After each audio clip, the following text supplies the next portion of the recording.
Welcome back to the Holistic House podcast.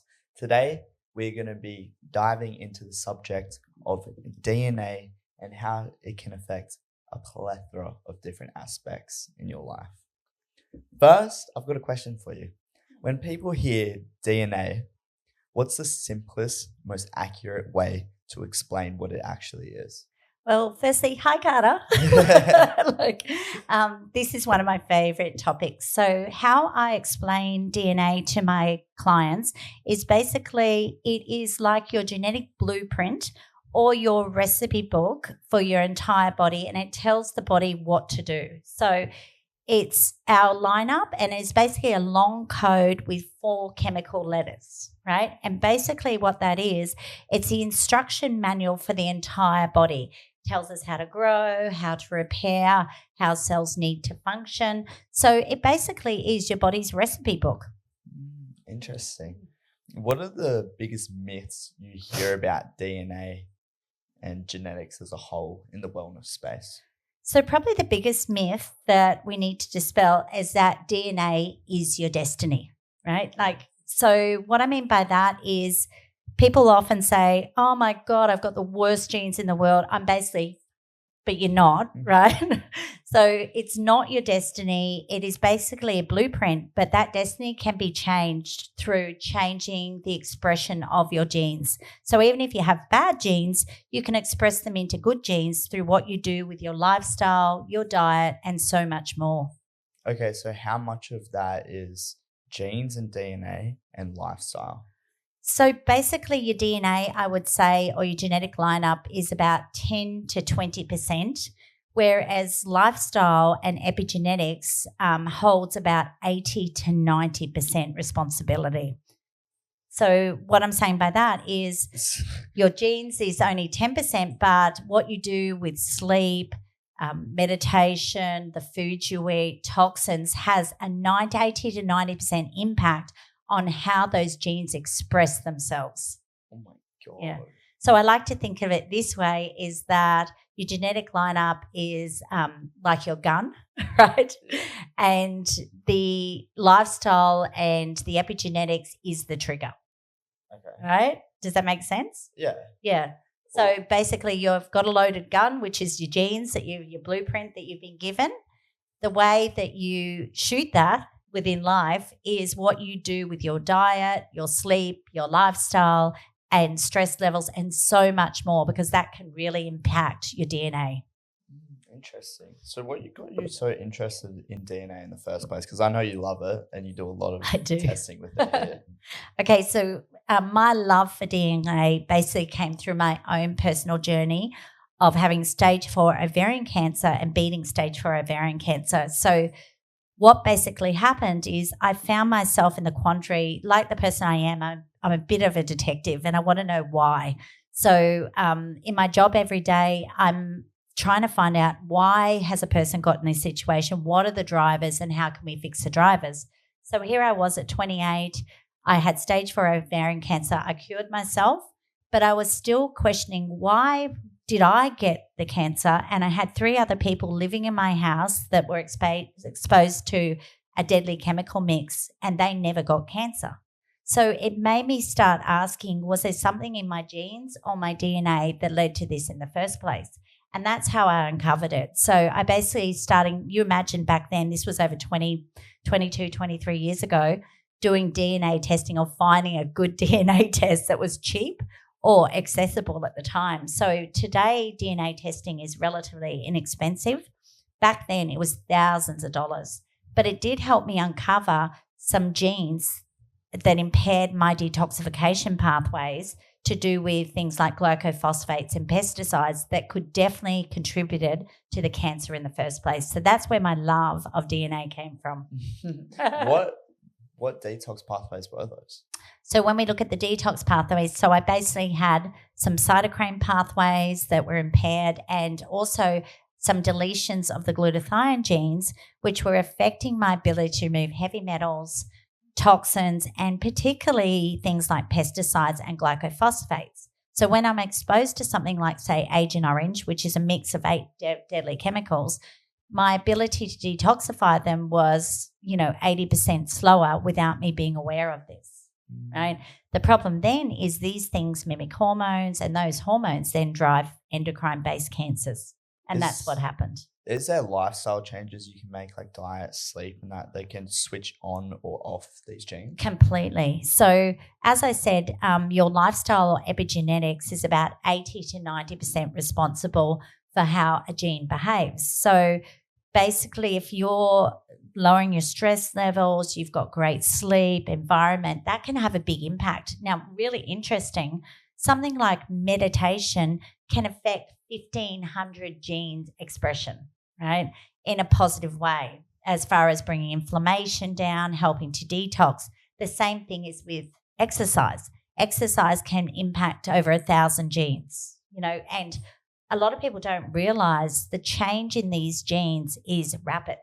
It's not, a lot of people go, oh, epigenetics, that can take months or years to express. Not true. Like that can happen within a matter of seconds and minutes. Seconds and minutes. Absolutely, right? Even one night's bad sleep can impact your genome, right? And express it in a bad direction. Eating green vegetables can encourage methylation of the genes within hours, So the dietary, lifestyle, stress, sleep impact is more important than the actual lineup of your genome that you've been given. Is there any particular genes or pathways that are very sensitive to lifestyle changes? A very good example of one is the APO gene, basically. So the APO gene is most famous for being involved with driving things like dementia and Alzheimer's. So it actually controls things like brain function, cholesterol transport within the body, but it's highly affected by diet and a lack of sleep, stress, and things like inflammation and insulin, right? So I could have the poorest one, which is basically the E4, so it gives me a much higher risk towards Alzheimer's or dementia. But the way I express it through my lifestyle, so if I keep my inflammation levels low, I have a beautiful Mediterranean diet that's rich in omega-3. I basically sleep really well and have a beautiful sleep schedule. All of those impact that. So I have a much lower risk of ever ending up with something like dementia or Alzheimer's. Okay, yeah, that's what I was going to ask. Like if someone's got, a long line of diseases, what can they do against these poor genetics? So it's great to firstly know what your gene lineup is, so number one, and go, what is my risk? If I know my risk or genes that could possibly hold a risk there, then it's very easy to change your diet in relation to that. A good example is, let's look at the popular one, MTHFR, right? Yeah. So basically it's a methylation gene. It gets folic acid, converts it into its active form using things like B12, B6 as cofactors. And the reason why that's important is it keeps oxidative stress low, homocysteine levels down, so you're not having a high risk of strokes, heart attacks, blood pressure. But it also affects other pathways within the body. It affects your ability to make energy, serotonin, dopamine, mitochondrial, basically protein synthesis. So it is an anti-cancer pathway as well. So it's highly impacted by stress. So if I am chronically stressing all the time, and I'm not negating the stress by supporting that through things like meditation and beautiful sleep and deep breathing, the gene is being impacted, right, and being overloaded. And what will start to happen is it will impact its ability to methylate properly, and then all those things happen, high inflammation, I'm not making mitochondrial energy, and you start to put stress on the gene, homocysteine rises. And so diet and the way you handle life through meditation, exercise and things like that has the biggest impact on a gene like that, right? So I could be denoted with a double MTHFR, and so many people come in and go, oh, it's my destiny. It's bad. I've got a double MTHFR. I've got a high risk of heart attack, stroke.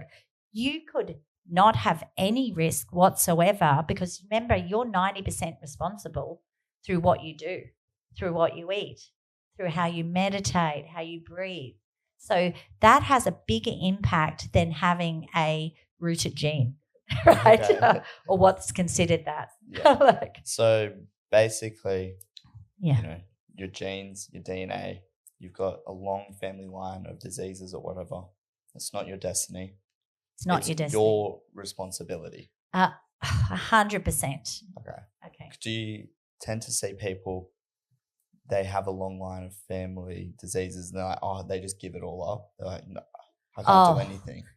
Well, this is an interesting story. I'm seeing it a lot with a few younger people. Sure. Oh, my God. I had a young, he was only 21, come into me, and basically his mother brought him in because he'd had a DNA test done and he had a lot of homozygous genes, right? What does that mean? Oh, so homozygous means double genes where you haven't got the optional. Remember I was talking about there's a thing called a long coding, and we've got 4 chemical letters that denote how the gene works, basically. So you might have an AG, an AA, a GG, and that denotes the function of the gene.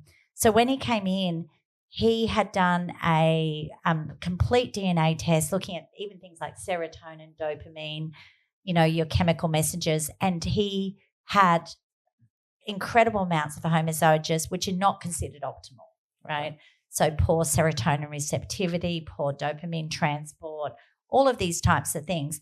And basically he'd just given up. He was like, it doesn't matter anyway. This is terrible. I've been given bad genes. So it's my destiny. That's it.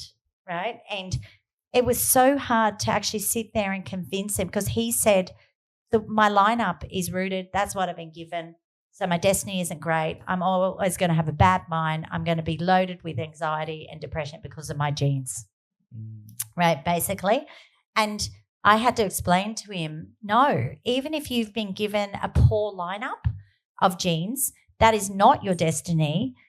How you change that is through eating the foods that enhance serotonin. So even if your serotonin receptivity isn't great, if you're taking the right nutrients or eating the right foods and increasing your levels of production of serotonin in your gut and other areas of the body, then it doesn't matter if you've got 10% there that is not so good because you will actually produce it. So what you do changes the trigger, basically. So you're responsible for that through your own diet. You can overcome anxiety, overcome depression, overcome mood problems according to what you do with your gut microbiome, the foods you eat, how you sleep, everything like that has a much bigger impact than a lineup of a shit genome, right? Like, basically. So say someone comes to you and they want to get a DNA test and you do a DNA test. What are the most useful or impactful things you will look for on that test?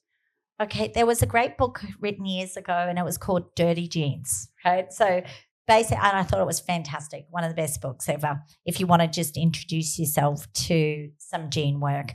Basically, it was just looking at 7 or 8 what we call dirty genes. And what I mean by that is there are some genes that have a bigger impact than other genes. So when I look at them, I'm looking for things like clusters in genes. So if I did a DNA test, DNA denotes everything. There's thousands and thousands of these genes, and they affect things in the body like your neurotransmitters, your mood, your response to exercise, how you metabolize gluten, how you metabolize caffeine, so much within the body. But what I'm looking for is what we call dirty genes. So dirty genes are things like, do I have a deletion of glutathione genes? Do I have double MTHFRs or MTHFDs?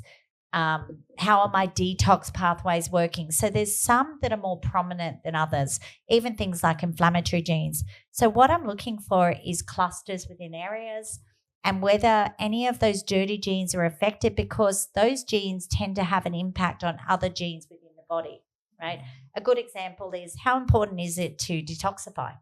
It's one of the most important things in the world. We want to keep everything clean within the body so we don't have a stress on our detox organs like our liver, our kidneys, and even our lymphatic system.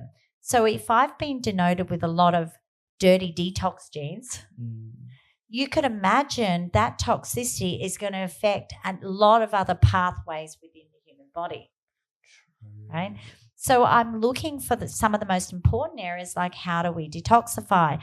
Okay, if I've been given, say, 3 or 4 poor detox genes, how can I use epigenetics, lifestyle, nutrients to make them express themselves beautifully so they're not having an impact on all these other genes in the body, and I'm making neurotransmitters better and my gut is working better because I have those particular genes running effectively. You know, so that's what I'm looking for when I look at DNA. Okay. And on the same note as DNA tests, is there any kind of overhyped areas that, you know, people puff up a lot their importance, but they're not actually that important? Well, there's been definitely the focus on MTHFR. Okay. Like, it is a very important gene as far as methylation goes, because with epigenetics, we can change the way genes express themselves through chemical tagging things, right? So what we mean by that is methylation or acetylation. So basically you're putting histones or chemical tags on so the gene expresses themselves better. The problem with methylation is MTHFR doesn't just control methylation. It is important, don't get me wrong, it's one of the most important genes, but the focus with all these integrative doctors and naturopaths and, you know, people now in this area is just to focus on that gene. But there's also MTRR, MTR, MTHFD, your COMP genes, so your ubiquinol genes, they're all involved with methylation as well, right? So just putting a tiny focus on one gene will not give you a complete picture of enhancing someone's methylation and ability to repair DNA, keep inflammation low, and detoxify. Okay. So this is where I have a bit of an issue, is that once again, we're only focusing in a tiny area and we're not looking at the whole picture. So do we have a bunch of different genes, say for detoxing, a bunch of different genes for, you know, neurotransmitters and stuff? That's exactly right. What kind of goes wrong if, say, for the detoxing in general, you've got all these different genes and you just pinpoint one specific gene within that pool and you only put in all your focus on that? See, the problem is then if you're only focusing on one gene, you could be missing out on other important genes and it could be creating an imbalance within the body. So the body is all about homeostasis, isn't it? Yeah, you know, so yes, we have all these different areas. And if I go, I'm just going to focus on neurotransmitters here, the problem is, like, a good example is the MTHFR gene also has an impact on making serotonin, dopamine, and melatonin. So if I just ignore it and go and focus just on my dopamine genes, right, or my serotonin genes, I could be ignoring a big part of the picture and be missing out on my ability to produce that, like over there with receptivity. So when I look at DNA with a person, I love to do an entire DNA profile. I look at the entire picture and I look at how a particular gene could impact other genes or groups of genes within the body, right? So it's very important that to not just pull one out and focus on that. It's to look at the body as a whole and to look at where am I impacted the most? How can I actually enhance the epigenetics of all of those genes through lifestyle, through reducing my stress levels, through enhancing my diet in a particular way. And then you have overall balance on the entire body. Is there anything that can be misleading when doing any DNA tests at all? I think misleading can be, as some companies put a lot of focus on, if you do your DNA, this is the perfect personalized diet for you, right? Okay. There is no perfect personalized diet. Yes, it can enhance your diet in a lot of ways, but it may not necessarily solve all the problems. Doing your DNA is amazing and it will show you certain ways to eat or certain foods to enhance things, but you still have to look at things like, what is your gut function like? Have you got a good gut microbiome? Because a lot of DNA is also enhanced through things like your gut microbiome, through the foods that you're eating, the ability to sleep, things like that as well. So, yes, I think sometimes a lot of DNA companies are only taking certain snips but not looking at the entire picture, and it's not giving us a balanced approach towards genetics and epigenetics. Okay. On that, can our genes influence how we react to certain foods, such as caffeine, sugar? Completely. How does that work? Okay. Oh, we have genes for that. Right? So this. We have some amazing genes, but for instance, we have genes that react to how fast we metabolize caffeine. So, for instance, you meet these people and you go, how can they have coffee before they go to bed and they sleep so well? It's a mystery. Nope, it's not a mystery. It's in their genetics, right? So we have fast metabolizers. We have slow metabolizers. We have it to everything, basically. Do you know supplements as well and herbs? Some people can take turmeric and others can't, right? So, and it's not as ideal for them because you meet these people and everyone goes, curcumin, turmeric, best thing in the world. Everyone should be on it. But then some people take it and go, I didn't feel great. It's because they have genes that don't metabolize it well, right? So all our genetics basically show us how to metabolize gluten. Do we have genes that don't metabolize lactose well? So do we overload iron so we shouldn't have a lot of red meat? A perfect gene, hematomacrosis. A lot of people don't realize, where does hematomacrosis come from, which is, if we throw it out there, it's iron overload. So that gene was developed by the Vikings, okay. Right? So what would happen is the Vikings, we know, were great warriors, right? They could fight, those Vikings. They were built for it, right? But what would happen is when they would take their ships across land and go out and fight, they didn't have their meat that they used to kill, right, which would give them the iron and the strength for battle. So what happened is, over generations, their body created a gene to overload iron, right? So they could go to battle and still have all the iron in their blood, to have incredible blood to be able to fight. And that's what hematomacrosis, where it came from. So genetically, according to environment, diet, and lifestyle, you can change your genes as well as you go down from one generation to the next. True. Yeah, it's really interesting. Yeah. Is there any genetic variations that might make people more sensitive or susceptible to toxins, mold, heavy metals? Completely. Yeah. Okay. So when we're looking at, I'll often see, for a good example, where I might do a dark field and I'll see a lot of mold in the blood. Instantly, I think in my head, they've got a deletion of the glutathione gene, HLA genes, possibly double MTHFR, some impaired cytochrome genes. So what I mean by that is, if you've got, say, any problems with your glutathione genes, so we all know glutathione's an incredible antioxidant. We make it in the body, and the genes help to control how much we make. Basically, what it does is it removes our heavy metals, our toxins, our bad hormones, but it also helps to remove mold, right? These and what they call the HLA genes. So if I have impaired ones, deletions in those genes, the wrong coding of them, then I might remove them 75% slower than most people. So then all of a sudden, if I'm in an environment with mold, or the other thing people don't realize is there's mold on food and you can't see it, right? So all grains. So we store grains for a long time. The biggest source of mold is, of course, coffee beans, right? And if I'm having, say, coffee all the time and it's not mycotoxin free and I have those genes, what will be happening is I'll start building mold or mycotoxins within my body because of those impairments of those particular genes, right? If I enhance those genes or the epigenetics of those genes, a good example is, I've got a deletion of the glutathione gene. What would I do? I might take some liposomal glutathione, have some glutathione infusions, or I might take NAC and N-acetylcysteine as a perfect precursor to producing glutathione. And all of a sudden, it's as if the gene is normal.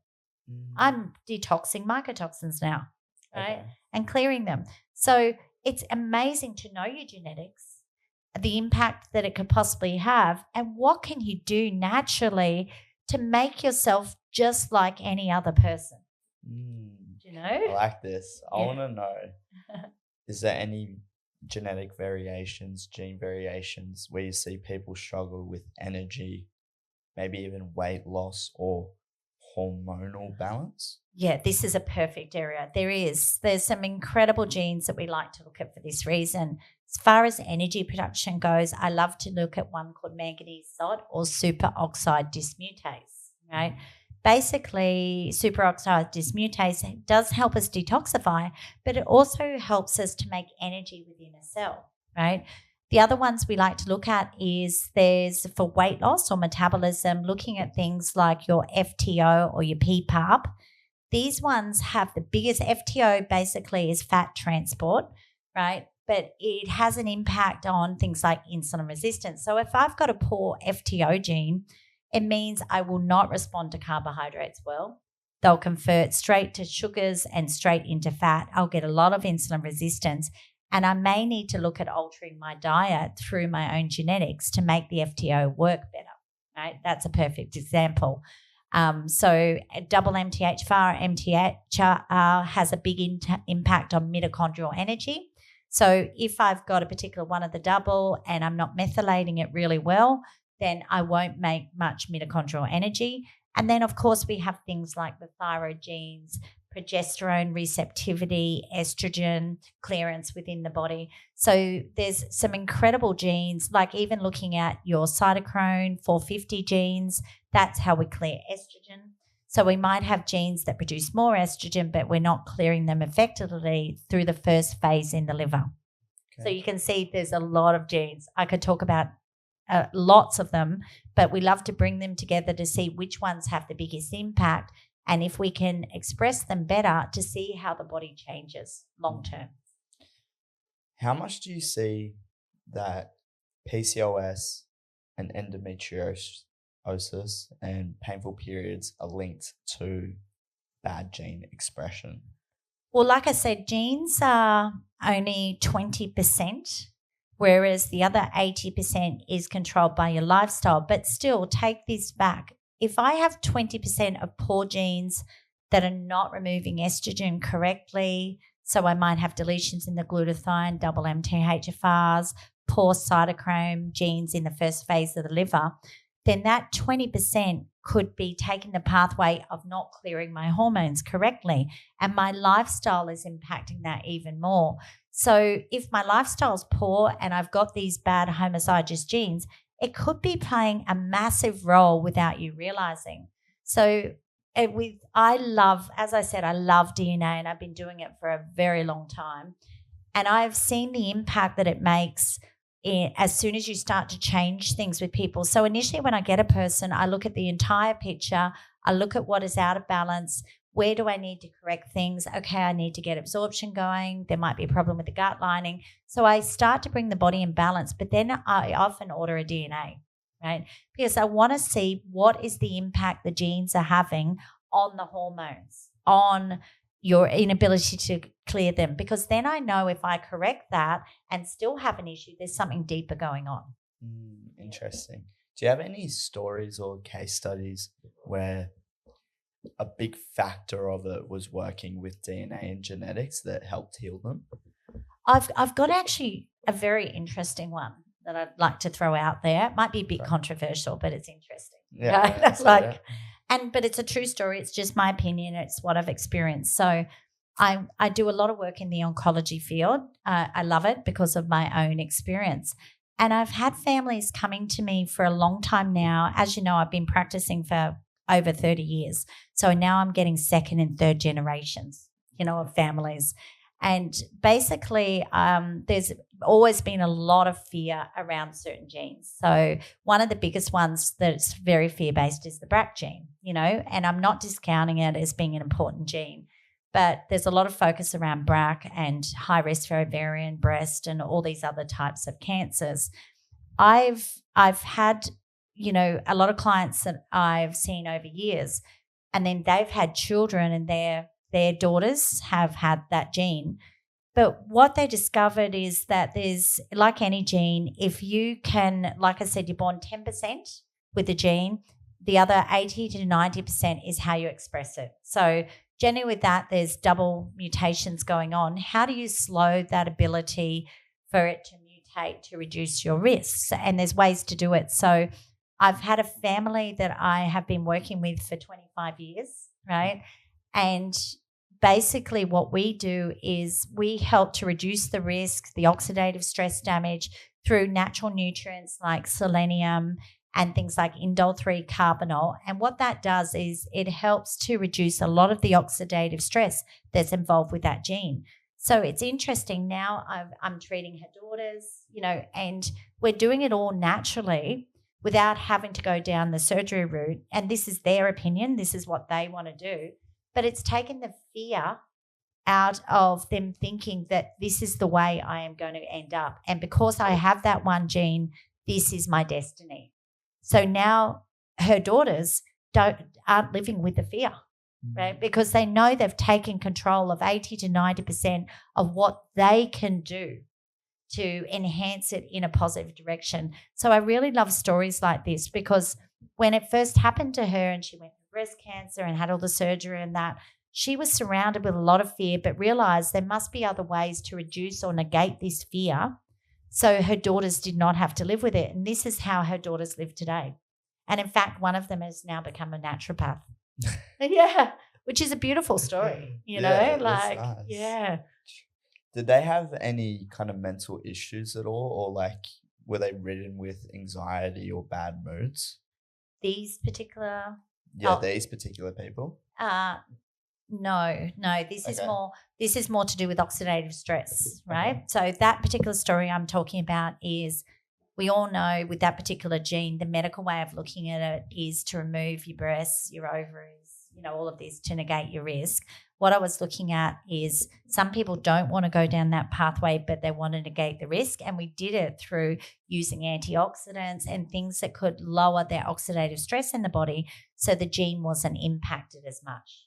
Okay. But if you want to talk about anxiety. Yeah, that's what I was wondering, if that was contributing. Oh, yes. Yeah, definitely. Sorry. So the reason I wanted to work with them a lot is the mother was so aware that the anxiety and the fear of this would actually make their genes worse, right? Because as we know, anxiety, depression, what happens in the body? If you're anxious, you've got higher amounts of stress hormones. Your body's producing more adrenaline and after that cortisol. But what does that do? It can impact up to 1,500 genes instantly within the body. So by us expressing so much anxiety and over long term, what happens is it's actually impacting other genes like inflammatory genes, oxidative stress genes, and they become worse because of the way we express ourselves. Yeah. What are kind of the most powerful daily habits someone can incorporate today to protect these nervous system kind of genes? Okay, so even if you haven't done a DNA test, there are a few things that you can do as a whole to make sure that your genes are expressing themselves beautifully anyway. The best daily habits is basically trying to keep your stress levels low. How do you do that? Okay, there's always going to be a degree of stress within life, but things like deep breathing, or meditation, or making that 5 to 10 minutes of your day is really important. The other thing that's really important is regular exercise. We know that exercise can express, 15 to 2,000 genes in a positive direction if we're exercising, including bringing down a lot of those stress hormones. The third one is removing a lot of the toxins from your diet, right? So eating antioxidants, cleaning up your diet, not having processed foods at all in your diet, because that has one of the biggest impacts on your genome, right? And the epigenetics of your genome, and expressing it in a very poor direction and overloading those genes. Mm-hmm. So 3 simple kind of things. The other one we always need to throw in there is a sleep schedule. Right. What, like keeping a perfect circadian rhythm? That's right. Yeah. And it's so important, sleep. Even like I said, one bad night of sleep, or sleep deprivation can impact thousands of genes the next day. So trying to get into a good sleep cycle, trying to get into deep sleep. If you have to use natural things to enhance your ability to do that, do it. if you have to use things like theanine or melatonin or GABA, or extra magnesium at night or glycine, all these beautiful things at night, then do it, because the deeper you sleep and the longer you sleep like that, the greater your genome works. Interesting. I'm going to grab this real quick. Okay. Look. I also wanted to add in there for stress, nervous system. As soon as you wake up, go walk 5-10 minutes outside. That is touch really your good. feet on the ground. Yes. No music, no podcast, No. no shoes. No, that's right. People say it's esoterical or whatnot, grounding and eyes to sunlight, but that's real. It is real. I agree with you. Yeah. I agree with you. I mean, that's the first thing I do in the morning is I take my shoes off and I go running down on that sand with those huskies. And I'm earthing right out in the sun, It's the best way to start the day. As there's the whole table there. Yeah. As, our audience, probably 30s to 50s, as they age, how is DNA related to that? And is aging basically just DNA damage? No, there's a lot more to it. Yes, we could have that in our DNA. So you could have, the tendency in your DNA for shorter telomeres and things, but there's so much more to aging than just your DNA. So even if I've been given poor longevity genes, it doesn't mean that that's my destiny. It's more to do with things like oxidative stress, telomere length, which are the protective caps on the end of the DNA, like a shoelace almost. And the more they shorten, the quicker we age. So there's so many other things that have to do with aging than just your DNA lineup alone. Okay. Yeah. What would you suggest someone to do if they wanted to, extend their longevity, protect their DNA? What would you suggest they do? Get some tests, look at specific genes? Yeah, I would do an entire DNA health profile and look at your genes. You can even do like a longevity panel with your DNA and have a look at the genes that are related to longevity and aging. If there's, say, not very optimal ones there, then enhance that ability for them to express just in a beautiful way like any other gene, right? Perfect thing is looking at things like inflammatory genes. So inflammation, we know, can advance the aging process, if we have in the body. And a lot of people might have poor interleukin genes. And what that means is their body just keeps wanting to take this highly inflammatory pathway. What does inflammation do? It drives oxidative stress damage, damages your DNA, and it will advance the aging process even faster, right? If you had those genes and you're aware which ones you have, you could change your diet and basically go, I'm going on a Mediterranean diet, and it's got rich in omega-3. I'm going to add some beautiful anti-inflammatories in there like phytoplankton, turmeric, ginger, or your berries. And all of a sudden, that inflammation is not part of your destiny, right? And you're expressing it more an anti-inflammatory pathway. And what happens then is the DNA starts expressing itself beautifully and the aging process can slow down. Interesting. So little things like that have the biggest impact. Yeah. And we don't realize. Yeah. I heard you mention interleukin. Yeah. I know we did a podcast before where we were speaking about cancer and the interleukin 15, was it? That's right. Wait, so if someone has gene expressions where they're not producing that, that's right. What's their risk of cancer then? Well, you have to add it up with all your other risk factors. Okay. So you can't say one gene will drive a risk, but if you added a lot of other genes in there, like you've got a double COMT, you've got double MTHFR, you've got all your inflammatory genes combined, poor manganese sod, poor glutathione genes, then the risk might be high, but the outcome could be fantastic because if you knew that, you would eat the right diet, take the right nutrients, exercise the right time, and you could negate that risk completely. So yes, it can have interleukins can have definitely a driving effect on progressing something like cancer or rheumatoid arthritis or something osteoarthritis or something inflammatory. But if you change your expression through your epigenetics, which is like the trigger, then that's not your destiny at all, right? So as we said, your DNA is not your destiny. It's your epigenetics which changes that destiny. Interesting. I've got a question here. Okay. I wrote this one down because it's very, very important. Okay. But what are the biggest levers you see in protecting your DNA and specifically biological aging? So are you talking about things like sleep? Just the biggest levers you see that will help people age a bit more gracefully. Okay, so I would definitely say diet is number one, right?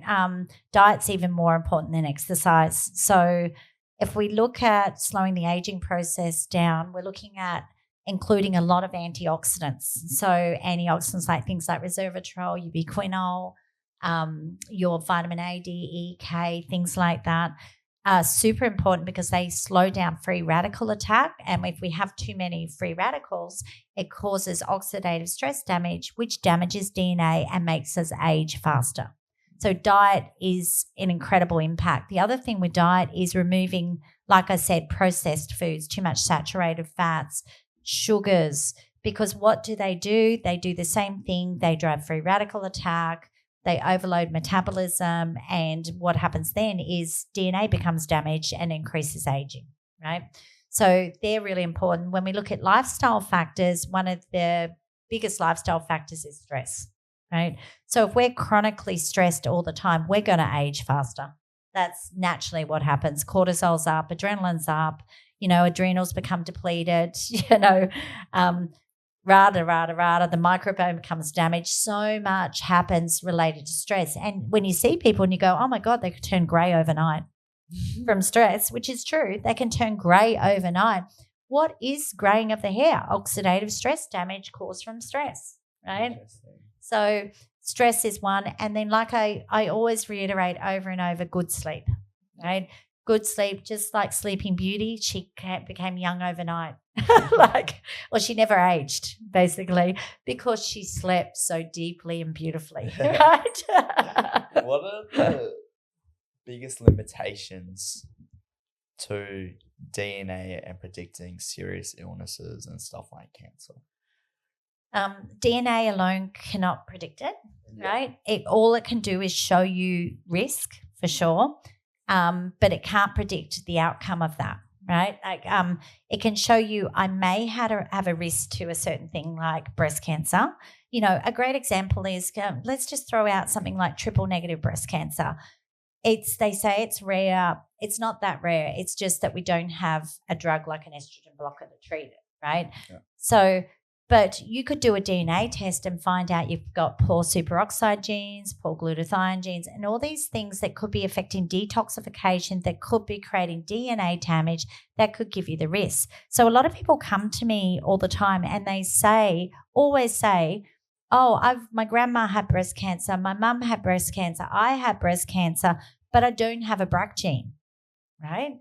And I go, well, there could be a common gene that's running through your family, like you're not removing estrogen properly because you've got a deletion in your glutathione gene, or you've got a CYP1A1, gene that's not removing it correctly. So it could be just a simple gene that could be 20% running through. And because no one is working on this through diet or nutrients, then it continues to pass down along with many other factors like there. But you could influence this. So you could stop it in its tracks, straight away. I mean, I love nowadays. Okay, young people are so clued on, right? This Gen Z is great in a lot of ways, right? Because let me give you a great example is that, do you think that you could change double MTHFR genes if they're running down generations? Yes. You're right. Okay, so I've got these young people coming to me now, right, that want to have babies, but they don't want to pass these poor genome genes through to their babies, which if they find out their genome, both of them, genetics, right, and we go, okay, there's some poor genes here, and we start expressing them healthily, do a detox with them, give them the right nutrients, the chances are those genes won't pass through to the baby. And the positive ones will pass through. So you can pass it through in a bad way or a good way. Perfect example, an alcoholic, drinking before pregnancy. Many times they'll pass those poor dopamine genes through to the baby. But if that person gives up alcohol, changes their direction, cleans themselves up, often those poor dopamine genes will not pass through. So you can change the expression of the genes through to children according to what you do.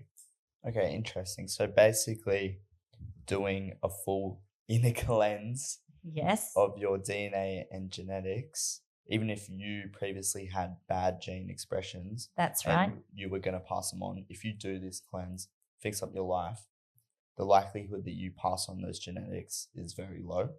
That's exactly right. Okay. So if you use epigenetics to change the expression of the gene, it means that many times you'll pass on a good lineup of the gene, not a poor lineup. Nice. I want to get into some hot takes and stuff. Yes. And debunking a little bit of myths. Okay. Oh, I've got to start. Consult. Let's go. Do we do it or no? Yeah, we'll do a little bit, but I've got to go. Okay. That's why they keep walking past. When you're done. Okay, what's one popular DNA-related trend or claim in wellness that really frustrates you and why? You're rooted because you got a double MTHFR gene. That's so frustrating. Okay, I was doing MTHFR 20 years ago, but now a lot of integrative doctors have hooked on to this. That on its own will not control your entire body and your destiny. That's one thing that peeves me off, right? You're more than just MTHFR, you're MTHFD, you're COMT, you're so many other genes. It's more important to look at the balance of everything rather than focus on one SNP. Interesting. You got to get to work. I've got to get to work.